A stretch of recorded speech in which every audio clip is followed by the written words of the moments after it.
Hello दोस्तों, आज हम पढ़ेंगे फंजाई किंगडम के बारे में। जैसा कि आप लोगों ने 9th क्लास के अंदर भी पढ़ा होगा, सेम प्लस वन, ये एक टेबल है जो कि पूरे फंजाई किंगडम को कवर कर लेगी। इसके अंदर आप पढ़ोगे, देखो सबसे पहले होता है फाइकोमाइसिटीज, एस्कोमाइसिटीज, पेसिडियोमाइसिटीज और फोर्थ वन है ड्यूट्रोमाइसिटीज। हमने इस तरफ सारी की सारी लिखी हैं कैरेक्टरिस्टिक्स ऑफ फंजाई किंगडम। सबसे पहले हम देखेंगे हैबिटेट। हैबिटेट का मतलब ये क्या होता है कि भाई कोई भी जो फंजाई है वो कहाँ रहना पसंद करती है। The place where they live that is known as habitat. अब जो आपकी फाइकोमाइसिटीज हैं ये कहाँ रहेंगी? एक्वेटिक एंड डैम सॉइल में मिलेंगी, जनरली वाटर के अंदर मिलती हैं और आपकी डैम सॉइल में। एस्कोमाइसिटीज कहाँ मिलती हैं? सॉइल और कॉप्रोफिलस। कॉप्रोफिलस का मतलब क्या है? काऊ डंग या बफेलो डंग के अंदर इजीली अवेलेबल होगी वही। बेसिडियोमाइसिटीज कहाँ मिलती है? ट्री स्टम्प्स वुड के अंदर। जनरली आपने प्लांट्स के ऊपर जो बारिश का मौसम होता है उसमें भी देखा होगा कि जो प्लांट्स की लकड़ियाँ होती हैं उसके ऊपर आपको जनरली ये मिल जाएगी बेसिडियोमाइसिटीज। ड्यूट्रोमाइसिटीज कहाँ मिलती है? वही सॉइल के अंदर मिलती है और it help in mineral cycling. जितने भी आपके मिनरल साइकिल्स पढ़ते हो जैसे फॉस्फोरस, कार्बन, इनकी साइकिलिंग के अंदर कौन सी फंजाई हेल्पफुल होती है? ड्यूट्रोमाइसिटीज। सेकेंड कैरेक्टरिस्टिक्स है माइसीलियम। माइसीलियम से पहले आपको पता होना चाहिए एक वर्ड आता है फंजाई के अंदर, हाइफी। हाइफी क्या होता है? A thread like structure that is known as hyphae और arrangement of hyphae that is known as mycelium. Arrangement of hyphae that is known as mycelium. अब सबसे पहले आता है फाइकोमाइसिटी का जो आपका माइसीलियम है उसका अरेंजमेंट कैसा देखिए, एसेप्टेट। एसेप्टेट का मतलब क्या है कि इसके अंदर डिवीजन प्रेजेंट नहीं है।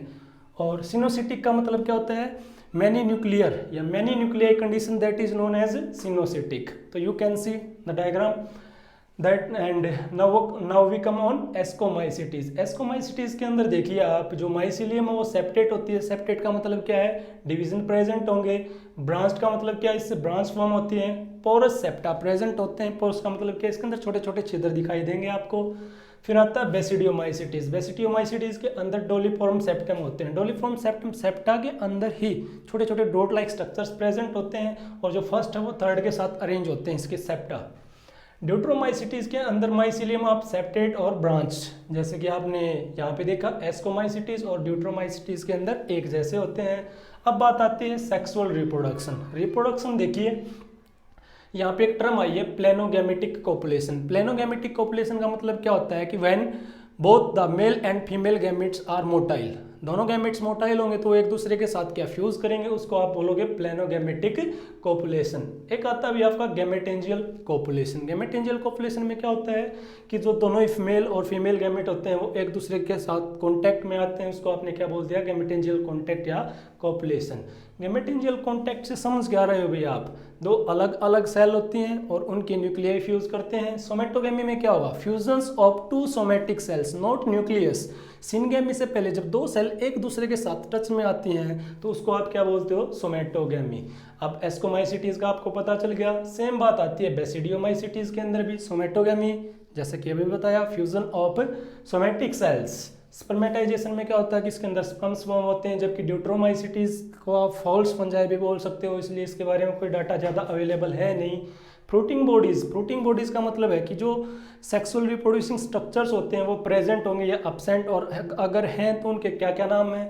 फाइकोमाइसिटीज के अंदर अब्सेंट होते हैं। एस्कोमाइसिटीज के अंदर फ्रूटिंग बॉडीज जो प्रेजेंट होती हैं उसका नाम होता है एस्कोकार्प। क्या नाम होता है? एस्कोकार्प। और बेसिडियोमाइसिटीज के अंदर क्या होता है भाई? बेसिडियोकार्प। और जबकि ड्यूट्रोमाइसिटीज के अंदर ये चीज अब्सेंट होती है, फ्रूटिंग बॉडीज। अब बात आता है कि जो सेक्सुअल स्पोर्स होंगे उसके क्या क्या नाम हैं। फाइकोमाइसिटीज के अंदर सेक्सुअल स्पोर्स होते हैं जिसका नाम होता है मियोस्पोर।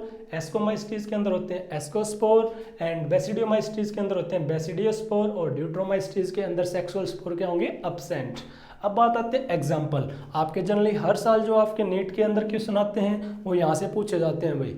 क्या? सबसे पहला जो मोस्टली पूछे जाने वाला एग्जाम्पल है फाइटोप्थेरा इन्फेस्टेंस। ये कौन सी डिजीज कोज करता है? बायोलॉजिकल नोमेनक्लेचर के हिसाब से नाम लिखा हुआ आपके सामने, late blight of potato. Phytophthora infestans कौन सी डिजीज कोज कर रहा है भाई? Late blight of potato. दूसरा है भाई एग्जांपल एल्बुगो कैंडिडा। ये क्या डिजीज कोज करता है? White rust in mustard. क्या कोज करता है? White rust in mustard. फिर ये आपके राइजोपस एंड म्यूकर, दो चीज़ें हैं जो कि ब्रेड मोल्ड, ब्रेड को खराब वगैरह कर देते हैं। भी आपके घरों में जो आप खाना खाते हो या ब्रेड लेके आए हो वो चीज़ें खराब हो जाती हैं। फिर आता है एग्जाम्पल एस्कोमाइसिटीज। एस्कोमाइसिटीज का एग्जाम्पल फर्स्ट है यीस्ट। ये आपकी यूनिसेलुलर होती है, इसके अंदर बडिंग भी और फ्रेगमेंटेशन दोनों चीज़ें देखने को मिलती हैं। फिर है एस्पार्जिलस। एस्पार्जिलस को हम यूज़ करते हैं to produce citric acid. Penicillium है, एंटीबायोटिक भी है। सबसे पहले एंटीबायोटिक जो आपकी पेंसिलिन बनी थी वो इसी से बनी थी। क्लेविसेप्स जो आपकी LSD नाम करके एक डिजीज होती है वो कोज करता है। बहुत ज़्यादा इंपॉर्टेंट है आपका न्यूरोस्पोरा, यहाँ से काफ़ी दफ़ा क्वेश्चन आ चुके हैं। इसको क्या बोला गया है? Drosophila of plant kingdom. जैसे कि आप ड्रोसोफिला आजकल +2 क्लास की जेनेटिक्स के अंदर पढ़ते हो, वहाँ पर TH मॉर्गन ने वर्क किया था। वैसे ही प्लांट्स बॉटनी के अंदर जितने भी एक्सपेरिमेंट किए जाते हैं वो जनरली आपका न्यूरोस्पोरा लिया जाता है। Truffles and morels are edible. Ascomycetes के दो एग्जाम्पल ऐसे हैं जिनको हम एज अ फूड के रूप में भी यूज करते हैं। फिर बात आती है बेसिडियोमाइसिटीज के एग्जाम्पल। पहला एग्जाम्पल क्या है? एगेरिकस। एगेरिकस काफ़ी डेल्सियस मशरूम होता है जिसको आप एज अ फूड यूज़ करते हो। एमेंटिया, ये क्या भाई? पॉइजनस है, अगर आप इस मशरूम को खा लोगे तो आपकी डेथ हो सकती है। थर्ड वन क्या है इसका एग्जाम्पल? अस्टिलगो, जो कि स्मट कॉज करता है। स्मट का मतलब क्या है? Black spores on seed. क्या होता है? Black spores on seed. फिर भी आपका पप balls and bracket fungi. Basidiomycetes का आपने NCERT के अंदर देखोगे कि एक नाम लिखा मिलता है आपको, पप बॉल्स या ब्रैकेट फंजाई। अब लास्ट वन है आपका ड्यूट्रोमाइसिटीज। इसका एग्जांपल है अल्टरनेरिया। अल्टरनेरिया देखो क्या कोज करता है? Early blight of potato.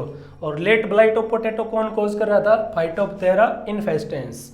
अब वापस आते हैं, दूसरा एग्जांपल क्या है? कोलिलोट्राइकम, जिसका काम क्या होता है? अगर आपने शुगर केन के खेत में कभी भी गए हो भाई, गन्ने के खेत में, तो वहाँ पे आपने देखा होगा red rot of sugarcane. जो शुगर केन का प्लांट होता है उसकी रूट रेड हो जाती हैं कोलिलोट्राइकम की वजह से। एलमिंथोस्पोरियम, इसका काम क्या होता है? लीफ स्पॉट ऑफ राइस, जो धान के भाई पौधे होते हैं उनके ऊपर धब्बे से बना देता है ये। और ट्राइकोडर्मा क्या है? Biological control method. As you can see भाई बिल्कुल छोटा सा, जितना मिनिमाइज करके हो सकता है हमने फंजाई किंगडम को पढ़ा है। Okay, best of luck.